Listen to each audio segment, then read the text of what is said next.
Hello, welcome back. Today is Wednesday, and today I'm going to show you how to make a shortcut. I can say this. We had a problem with this in chat the other day. So this is a charcuterie board, which is just a name for a large board with samplings of meats and cheeses and fruits and nuts on it. So the first thing you need is a large board. The larger the board, the more you can put on it. So this is the one I'm going to be using. Let me get something and I'll prop it up a little bit so that you can see it. And I'll make it at a little bit of an angle. How's that? All right. So I have an assortment of cheeses here, and so I have grapes. Do you see the grapes? Nope, you see my flowers. So there's grapes and raspberries and these cheeses here. And the way you pick your cheeses is that you want an assortment of cheeses. This is where I'm messing up. You want an assortment of cheeses that are soft, hard, and semi-soft. Those are the three things of cheeses. Three categories. So a soft cheese would be like this, and that's comes like this. It's a pub cheese, it's whipped, and it's cheddar with some horseradish. A semi-soft cheese would be similar to maybe these or the brie. And even this goat cheese that I'm going to put on here. Didn't like that, touching that. These are little balls of brie. They're a soft cheese.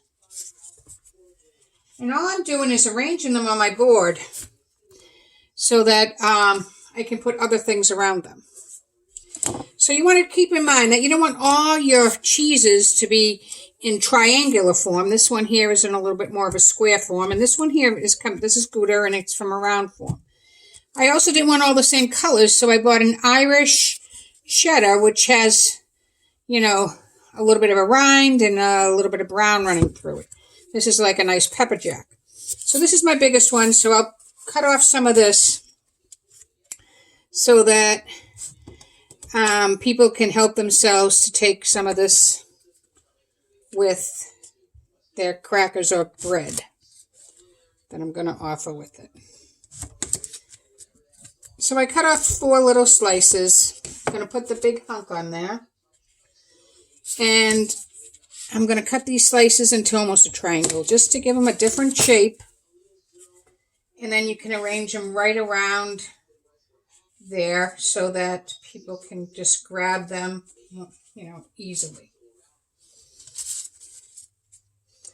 You want to try to keep in mind all the shapes, all the different shapes and all the different textures, because that's what people are going for. So now for the cheddar, people are going to want to try this. So I'm going to cut off a piece, cut this in half, and cut this almost into small cubes. And that way they can put that on a smaller cracker. Again, I want to put this on here. I want people to see it. And I'll arrange these in front of them. Now this is just because it's a different shape. I decided to use some of the string cheese. And it's that cheese that has the cheddar and the mozzarella mixed. And I'm just going to cut them at an angle to give them yet another piece of something different, because it looks kind of like, it's cut at an angle. And I can just put those in one little stack. This here is just typical Swiss, and people like that. Some people go looking for their cheddar and their Swiss when they go to a board, and that's all they like, so. So I cut off some of that.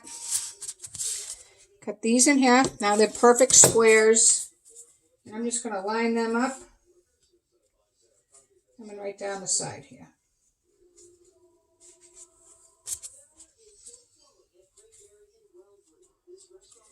Now this still doesn't look like a very great board yet because it hasn't been garnished, but it will. Again, I like this, and I just plop that up. My Gouda, I'm going to take a few pieces off, but I kind of want to, I'll take off the red rind. I want to leave the orange rind. I hope you notice that I'm wearing gloves because this is not going to be cooked. So I'm wearing gloves so that even though I know I just washed my hands, you don't know that. So, okay, here's my Gouda. Put that on the bottom. And then my cheeses are all set. Now I still have room around my plate and I want to put some stuff around them. I have some bread slices. I have some pumpernickel and some white that has been toasted like large croutons. I'll put some of those in there. I have some nuts, and I'll put those in there. I don't know if I want to do this. This here is a pepper jelly. Some people like to do this on their cracker and then put the cheese on top. It's a little spicy, so I'll fill this little bowl here with that. Put that little spoon in there. It's a nice little pepper jelly. I got some olives. These here are artichoke hearts. Some people like those. I don't want the oil they're in. I just want the artichoke hearts so they can pick them up. I'll put some toothpicks in them to allow them to pick those up. There's some artichoke hearts. We got little gherkins here. They're just little pickles. You can cut them up if you want. I don't want the juice. I just want the pickles.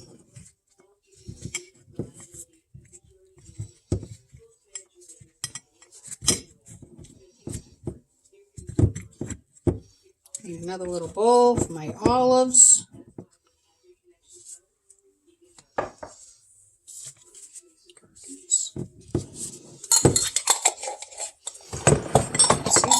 So the stuff, I still got olives and gherkins here. Let me see if I get a couple more little bowls. Nope, I got little bowls over there. Let me try over here. I have this one. I had a couple. We still got to do meats too, so I want to leave some room for some meat. So I'll just put the olives on there and I'll skip these peanuts for now. I can always put the board down and put the peanuts on the side to give me more room on my board, which is probably what I'll do. And I'll put the crackers in a basket on the side. So that way it's not taking up room on my board. So there's some nice Greek olives. And I bought this package of meats. I have salami, prosciutto, and capicola. So when you take these, like obviously someone is not going to take one whole piece of meat like this and put it in there with their crackers. So I'm going to cut that in half. And I'm going to roll it. And I'm going to put it on here.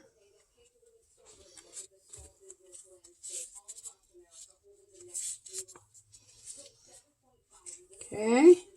I'm going to do a couple of pieces of capicola.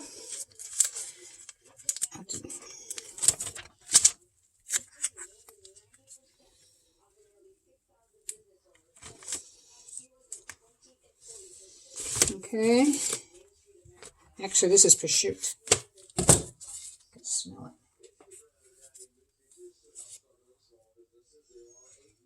Okay, just a little bit, just enough to do it.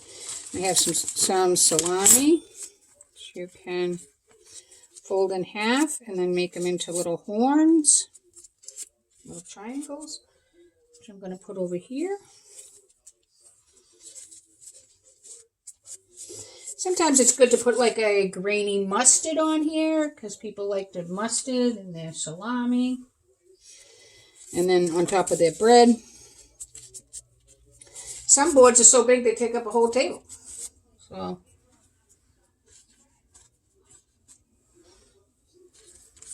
depends on what you have, how many people you're serving.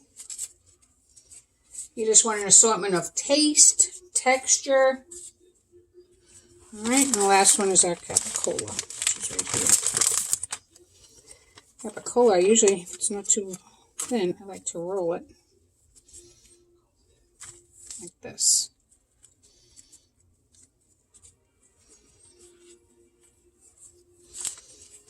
Now, I still haven't put any fruit on here, and I still want to. I have some nice raspberries and some grapes.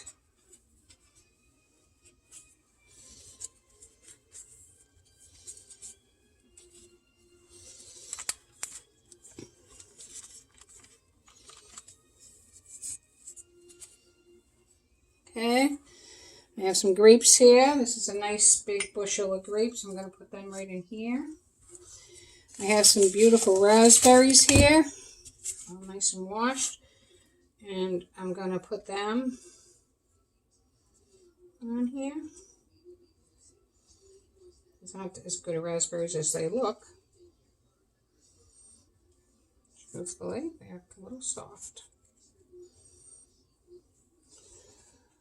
So I would serve this with more bread and maybe some crackers here that I got on the side so that people could help themselves. I put these little fancy spreaders and stuff in them so that people can help themselves to those types of cheeses.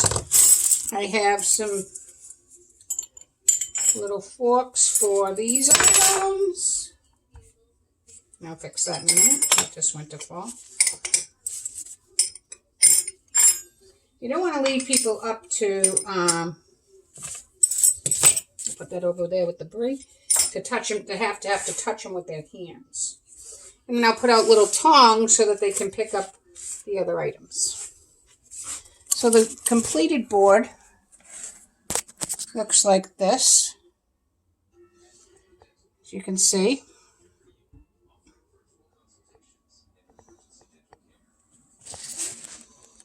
Oh, there goes the goat's cheese. And that's everything that there is on a charcuterie tray. Okay, I hope the next time you make one, you remember all the different textures and flavors that can go into making one. Hope you're being good today, you're being kind, and being nice to your siblings. Okay, I miss you, and I'll see you next week. Till then, goodbye.